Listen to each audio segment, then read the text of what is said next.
Rus kuvvetçileri mahkemege avtomobuslarının soy soplarini kirsetmedi. Polis xodimlari Ahmedjiddagi Qrim garnizon mahkemesini qarshavladi. Anda advokatlar video vasitasining Moskva viloyatidagi Vlasixa shahrida kechirilgan mahkeme o'tirishida ishtirok etdilar. Mahkemede Hizbut Tahrirga aloqasi bor deb terrorizmda qabatlangan Qrim tatarlarga chiqarilgan hukmga shikoyat baqildi.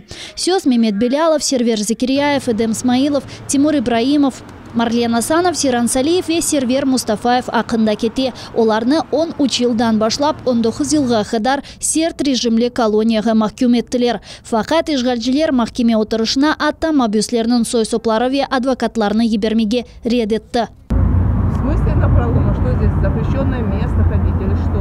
Ну, сегодня же, да, немножко ограничили. Это незаконное ограничение. Butun Qrimdan çok insanlar Qrim tatar mabuslarının birdemlik bildirmek için keldiler, ama ularni mahkemege yibermediler. Polis xodimlari sözde mahkeme binası yanına kelgen herkesning vesiqalarini tekshirdi.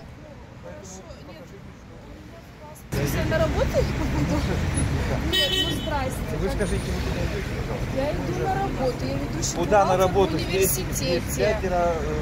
Посмотрите, сзади вот стоит куча милиции, которые не пропускают никого туда дальше. Ну и вот как нам быть, то есть нам уже и на суд нельзя приходить. Интересная история. Положение вот такое сегодня, да, что если ты сегодня рот открываешь, то тебя могут на 14 суток закрыть. Если ты что-то неправильно говоришь, тебя могут вообще упрятать, или ты можешь вообще потеряться в этой стране. То есть, ну вот, как бы не сидите в стороне. Но это противозаконно, это вызывает возмущение, естественно. Сейчас стою здесь, хочу быть просто рядом с родственниками, которые сейчас переживают такой сложный период своей жизни. Хотят устрашить крымтатарский народ, чтобы они не проходили, не поддерживали из средств массовой информации, чтобы затихало это ихний беспредел. Альхамдулилля, наш народ, иншаллах, я думаю, не сломится. Он будет бороться с этим. И сколько бы трудностей они бы не препятствовали, не создавали бы, по возможности будем бороться с этим, чтобы отстаивать наши права конституционные. Şikayet böyle de bakılmadı, ama mahkeme zalına mabuslarının analarını yiberdiler. Olar hiç olmaganda video vasıtasının öz oğullarını korup oldu.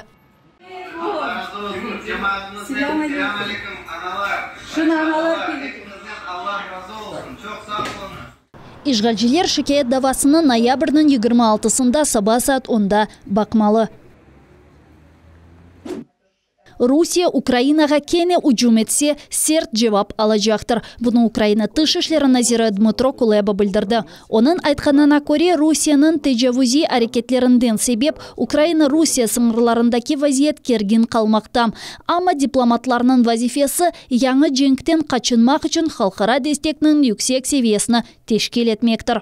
Скупчення російських військ, інтенсивна аеророзвідка, погрози Україні, які лунають від російських чиновників різних рівнів, свідоме блокування Росією роботи нормандського формату та тристоронньої контактної групи – все це має розглядатися як складові єдиної агресивної політики Росії проти України. Ми не намагаємося вгадати, що в голові у Путіна, це невдячна справа. Ми працюємо над тим, щоб у ній з'явилося чітке розуміння. Новий напад на Україну буде занадто дорого коштувати, тому краще цього не робити. Bundan da gayrı Dmytro Kuleba bildirgenine göre o Stokgolm'deki OBSE Dış İşleri Nazirleri Şurasının oturuşunda Rusya'nın korkutmaları ve Kırım platforması çerçevesinde geçirilecek tedbirler hakkında haber verecek. Anda 57 devletlerinin temsilcileri toplaşacaklar. Ми будемо надалі консолідувати тиск на Росію, аби змусити її припинити агресію та відновити повагу до принципів і зобов'язань ОБСЄ. У Стокгольмі я проведу окремий захід з іншими главами дипломатії щодо ситуації в Криму та майбутніх кроків в рамках Кримської платформи під назвою «Кримська платформа. Рух вперед».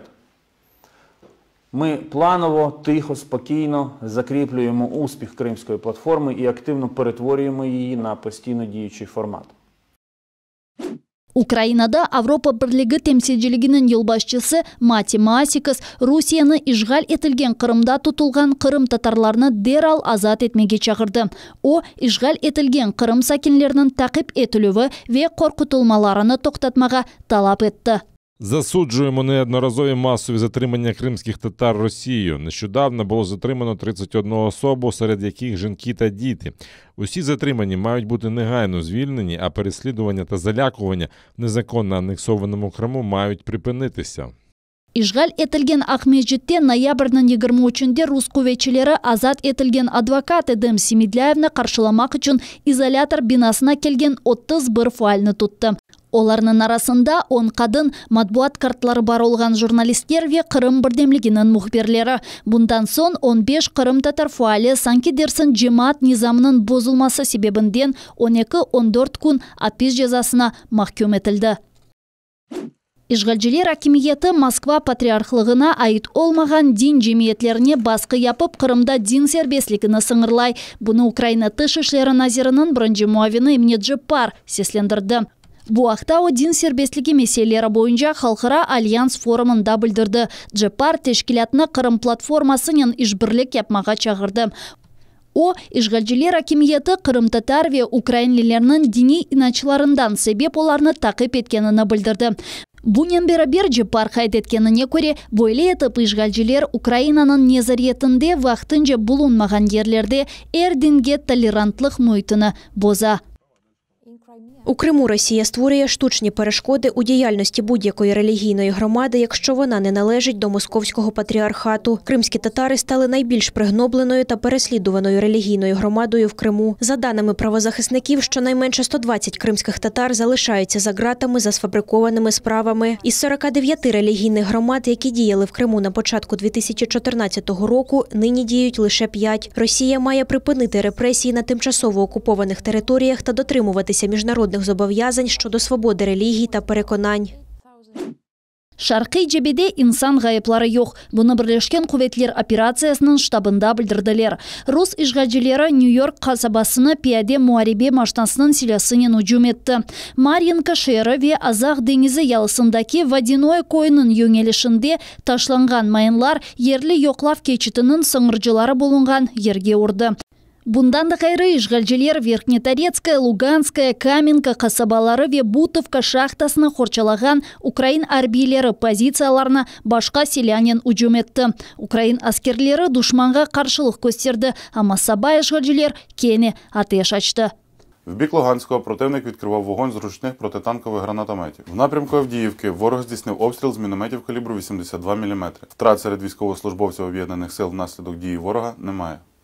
Українські захисники відкривали вогонь у відповідь, не застосовуючи забороненими мінськими домовленостями озброєння, та змусили противника припинити обстріли.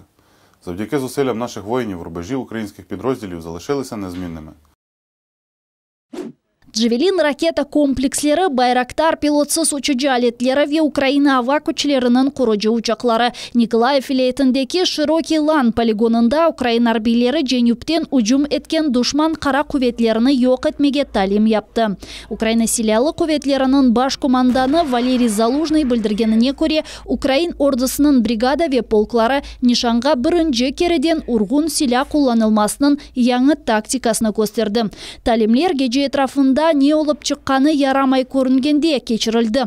Украин арбийлері талимлер вақтында Шарқи жебеде алған тежірибені қоланды.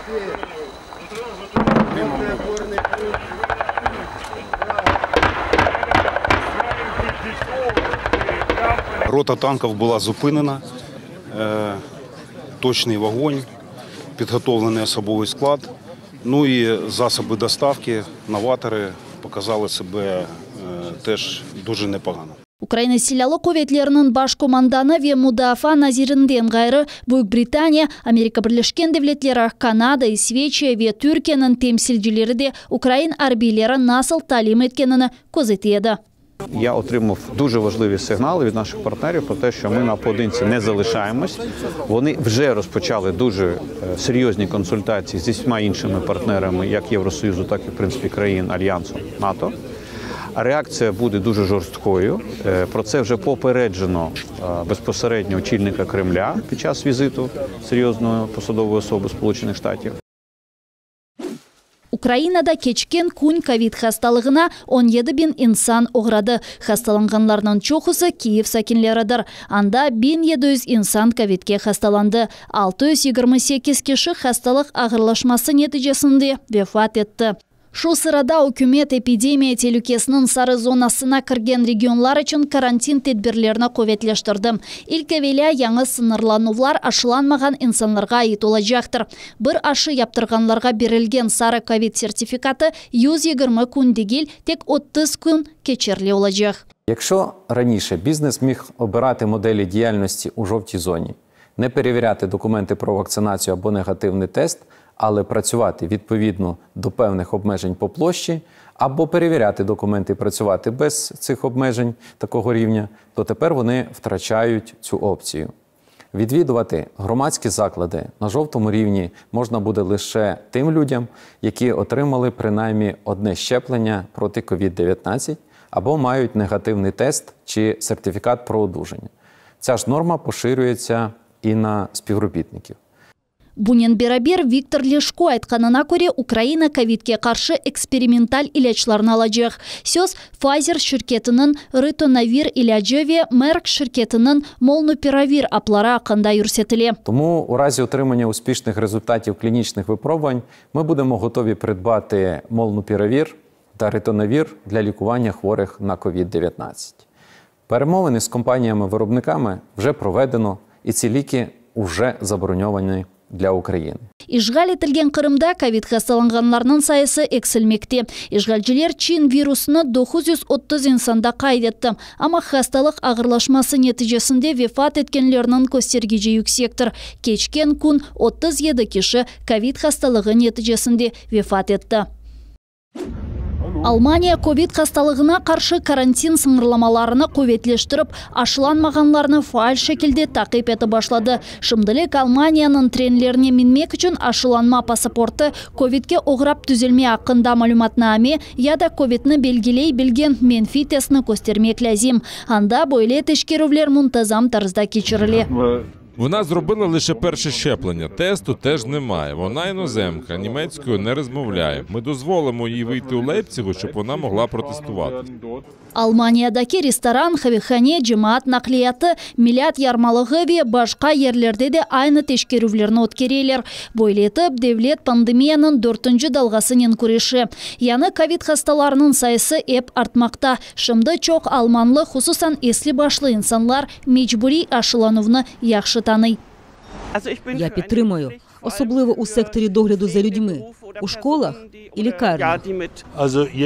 Будь-хто, хто не зробив щеплення, нестиме відповідальність. Думаю, вакцинація має бути обов'язковою. Крапка. Бунен разы олмаған инсанларды бар. Я вже робив щеплення тричі. То і що? Кожен має вирішувати сам за себе. Алмания сағлық назерлігі де мечбури ашыланувны дестеклей. Назерлік январнын бұрынден башлап Алманиядаки еслі башлы инсанлар үшін евлер ве хаста хенелерінің хадимлері үшін мечбури ашыланувны көрсетмеге теклиф етті.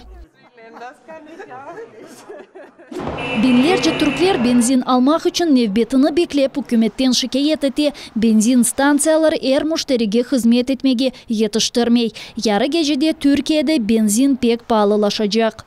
Зазвичай я не турбуюся, чи зможу заправитися, але подивіться на це, люди лізуть головами. Бензин палылашмасының себебі Түркия милли валютасы, яны лира курсының экселмесідір. Салы күні лираның курсы 15%-ға экселді. Соңра валютаның курсы біраз артқанына бақмадан түрклер бензинден ғайры башқа малларының фиатлары да юксележегіні тушыне. У таких складних економічних умовах люди чекають на ці черги, щоб заощадити 30 лір. І це свідчить, у якому становищі наша країна. Бұл елінің башындан берлі лираның фияты 45%-ға экселді. Мені 45 років. Уряд став біля керма 20 років тому. У кожному виступі вони говорили, що черги по бензин були раніше, але не зараз. Однак тепер нас, напевно, замучила ностальгія. Ми скучили за цим. Лира курсы экселмесінің себебі Режеп Тайып Эрдоган талап еткен есап файызның экселтуыдыр. Түркия президентінің фікіріне көре бұның саясында ихрач артacak, yatırımlar celp etilecek ve iş yerleri çoğlaşacak. Ama çok iktisatçı böyle siyasetini düşüncesizdir деп adlandırdı. Muhalefet prezident saylavlarını muddetinden evvel geçirmege çağırdı. Türkiye şehirlerinin sokaklarında hükümetke karşı numayışlar ötkərili. Bu İstanbul, Kadıköy adlı mesken rayonda yüzlerce insan narazılık bildirmek için sokakka çıktı. Fakat polis xadimleri onlarını tez dağıttı. Onlarca insan tevkif etildi. Böyle küçük tunç heykeller Kiev'nin çeşit köşelerinde saklanıldı. Geçenleri şehir sokaklarında 5 yana küçük heykel tıklanıldı. Bu insanlar hayırseverlerdir. Onların sayesinde Kiev'de en güzel binalar peyda oldu. Mesela bu kadını Kiev'de birinci hayırsever деп sayarlar. Нашу першу героїню звати Галшка Гулевичівна. Вона віддала свій маєток, це був 1615 рік, вона віддала, подарувала місту свій маєток. Власне, від цього маєтку бере початок Києво-Могилянська академія. 4 diğer heykellerde de hayırseverler tasvirlendi. Katerina ve Grigoriy Galaganlar istidatlı yaşlar için kollejnin temelini koydular. Bugün bu Ukrayna edebiyatının milli muzeyidir. Mikhail Degtyaryov bazırganlar toplaşkan evinin kurulmasına para ayırıp berdi. Şimdi bu milli филармония, onun elinde nal бар.